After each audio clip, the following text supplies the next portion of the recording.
जय भीम, लाल सलाम, इंकलाब जिंदाबाद। 28 सितंबर 1907 भगत सिंह का जन्मदिन आता है। उस समय भगत सिंह का जन्म हुआ था, अब के पाकिस्तान और तब के ब्रिटिश इंडिया। भारत उस दौरान अंग्रेज़ों का गुलाम था और उन सिपाहियों में एक देशभक्त भगत सिंह का नाम भी शामिल है। भगत सिंह का जन्मदिन है, भगत सिंह पर बात की जानी चाहिए। भगत सिंह तो अब इस दुनिया में नहीं है, लेकिन उनके विचार आज भी जिंदे हैं और उनके ज़्यादातर विचार तीखे और लोगों को झकझोर देने वाले हैं। जैसे कि उनका एक विचार है कि जो भी प्रगतिवादी व्यक्ति है उसको उन गली कुचली सड़ी गली मानसिकताओं और ऐसी रीति रिवाज और कुंठित मानसिकताओं से भरी कुरीतियों का विरोध करना चाहिए यदि वे प्रगति के लिए खड़े हैं। उन्हें कड़ी आलोचना और निंदा करनी चाहिए ताकि वे जिस पाखंड और अंधश्रद्धा के ऊपर टिके हुए हैं वो पहाड़ ढह जाए और लोगों को एक सभ्य समाज मिले और धर्म की बेड़ियां उनको बांधे ना रह सके। भगत सिंह शहीद आज़म के नाम से जाने जाते हैं और उनका सबसे प्रभावी पक्ष मुझे लगता है कि उनकी नास्तिकता है, क्योंकि एक नौजवान जो देश के लिए कुर्बान हो जाता है और अपने जोश और जुनून में कभी माफ़ी नामा नहीं लिखता है, कभी याचनाएं नहीं करता है, फांसी के फंदे पर झूलने के लिए सदैव तत्पर रहने वाला भगत सिंह नौजवान आज उनकी यादें हमारे बीच मौजूद है, उनकी किताबें हमारे बीच मौजूद है। तो मैं नास्तिक क्यों हूँ, इस पर एक बड़ा लेख भगत सिंह ने लिखा है और ये इसलिए लिखा था क्योंकि उनके दोस्तों ने उन्हें कहा कि तुम्हारे अंदर अहंकार आ गया है, इसलिए तुम ईश्वर की सत्ता को नकार रहे हो। तब भगत सिंह ने जवाब देते हुए अपने मित्र को कहा था कि ईश्वर पर विश्वास करना वो करने का कारण विश्वास न करने का कारण सिर्फ ये नहीं है कि मुझे अहंकार है, मुझे कोई अहंकार नहीं है, लेकिन मेरे पास ऐसे पुख्ता तथ्य नहीं है, प्रमाण नहीं है जिससे मैं उसकी सत्ता पर विश्वास करूं। उन्होंने कहा कि अंग्रेज़ों ने हमको गुलाम बनाया, जबकि हमारे देश में करोड़ों देवी देवताएं पैदा हुए, लेकिन फिर भी भारत गुलाम रहा। ये अंग्रेज़ों की शक्ति के बलबूते पर हुआ, न कि ईश्वर की इच्छा के बलबूते पर। ईश्वर का चाहना इसमें शामिल नहीं है। यदि एक पक्ष में ये देखा जाए, क्या ईश्वर को अंग्रेज प्यारे थे जो भारतीयों को इतने समय गुलाम रखा? यहाँ भगत सिंह की वो बात कटाक्ष कर जाती है और कई सारे धार्मिक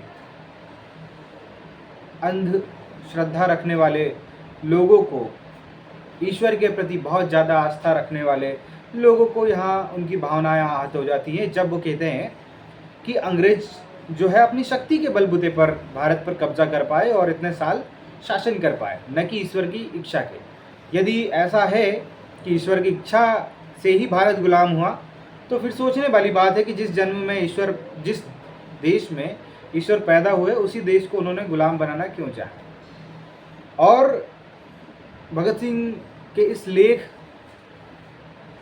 और पेरियार के एक लेख में बड़ा समानता है और वो ट्रांसलेट किया गया लेख है कि मैं नास्तिक क्यों हूँ। कई भाषाओं में इसको ट्रांसलेट किया गया और दुनिया भर में ये सबसे फेमस लेख माना जाता है भगत सिंह आज़ाद का। जब भी भगत सिंह का नाम आता है तो उनको तर्कशीलता और एक मानवतावादी अस्तित्ववादी व्यक्ति के रूप में देखा जाता है। आज उनका जन्मदिन है, 28 सितंबर 1907 को उनका जन्म हुआ था लाहौर में, जो अब पाकिस्तान में मिलता है। पाकिस्तान के उन सारे लोगों को जो भगत सिंह को चाहने वाले हैं उनको ढेर सारी शुभकामनाएं उनके जन्मदिन की। भारत के वे नौजवान जो प्रगतिवादी हैं, जो कुछ बदलाव करना चाहते हैं, बदलाव करने की इच्छा रखते हैं, ऐसे तमाम लोगों को भगत सिंह आज़ाद के जन्मदिन की ढेर सारी शुभकामनाएं। इंकलाब जिंदाबाद, क्योंकि इंकलाब जिंदाबाद का अर्थ भी बड़ा महत्वपूर्ण है। अगर हम भगत सिंह को मानते हैं और इंकलाब को ना समझ पाए तो शायद हम अधूरे रह जाएंगे भगत सिंह के विचारों से। इंकलाब जिंदाबाद का मतलब है क्रांति हमेशा चलती रहे, क्योंकि भगत सिंह चले गए, अंबेडकर भी चले गए, पेरियार चले गए, महात्मा बुद्ध चले गए, कबीर चले गए, ज्योतिबा फूले चले गए, कार्ल मार्क्स चले गए, लेनिन चले गए और सुकरात भी चले गए, गैलीलियो चले गए। ये सारे लोग जो हैं वो अंधश्रद्धा और पाखंड के खिलाफ एक मोर्चा खोले हुए थे। हालांकि देश की आज़ादी भी भगत सिंह के लिए उतनी महत्वपूर्ण थी, लेकिन वो मानते थे कि अगर इस देश का विकास करना है तो हमें उस दबे कुचले वंचित समुदाय को ऐसे प्रपंच भरे पाखंड और अंधश्रद्धा भरे कर्मकांडों से बाहर निकालना पड़ेगा, ढकोसलेबाजी वाली रीतियों से बाहर निकालना पड़ेगा, क्योंकि वो रीतियाँ जो शोषक हो चुकी हैं, जो धर्म के नाम पर समाज का शोषण करती हैं, व्यक्ति का शोषण करती हैं। धर्म का उद्देश्य लोगों को सबल बनाना है कि निर्बल, ये धर्म पर छोड़ दिया जाना चाहिए। और हालांकि आज देखा जाता है कि धर्म कभी प्रबल नहीं बना पाता, हमेशा निर्बल बनाने का प्रयास करता है। और भगत सिंह धर्म और ईश्वर पर इतने गहरे कटाक्ष करते हैं कि शायद आज के वक्त वे किताब लिख रहे होते या फिर लोगों के सामने अपनी बात रख रहे होते तो लोग उन्हें अंध काफिर कहकर या फिर नास्तिक कहकर संबोधित करते और शायद उन्हें जेल की सलाखों में डलवा देते। हालांकि अब उन्हें फांसी नहीं होती, क्योंकि अब उनकी चाहने वाले लोग बहुत ज़्यादा हैं। उस वक्त भी रहे होंगे, लेकिन कहते हैं कि इंसान के होते हुए उसकी कद्र कम होती है और चले जाने के बाद कद्र कुछ ज़्यादा बढ़ जाती है।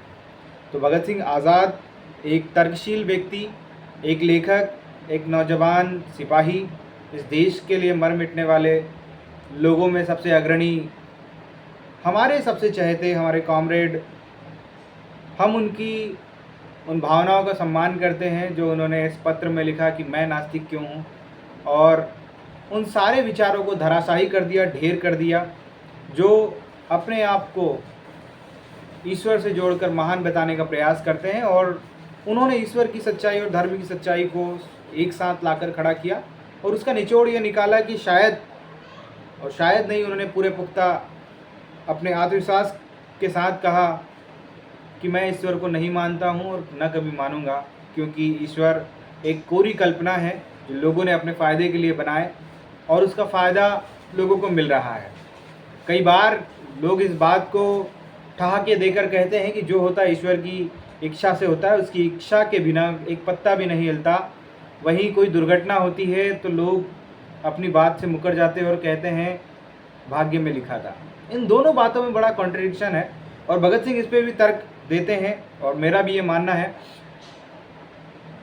कल की घटना है कि उज्जैन में किसी स्कूल में दीवार गिर गई, या फिर शायद वही मंदिर के आसपास कोई जगह की दीवार गिरी जहाँ कई सारे लोग घायल हुए और कुछ लोगों की मौत हुई। तो जो लोग ईश्वरवादी हैं उनका कहना है कि ईश्वर का उस घटना से कोई संबंध नहीं।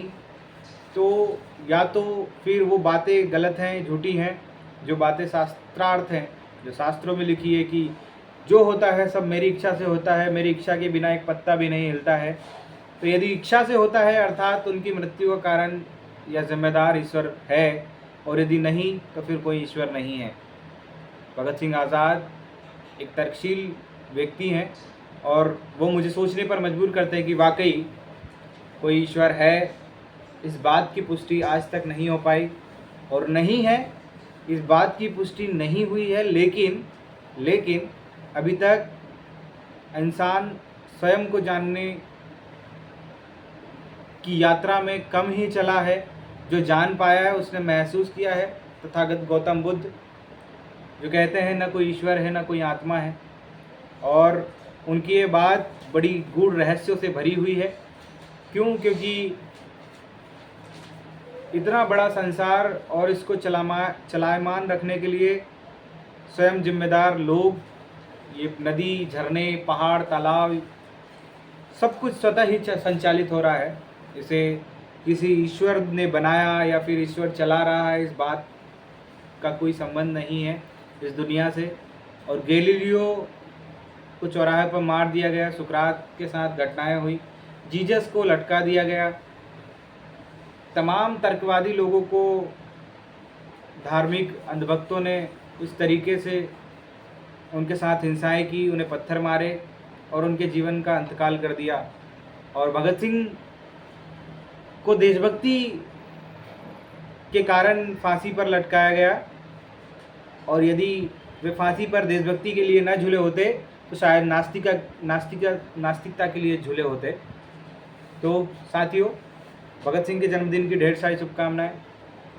जय भीम, इंकलाब जिंदाबाद।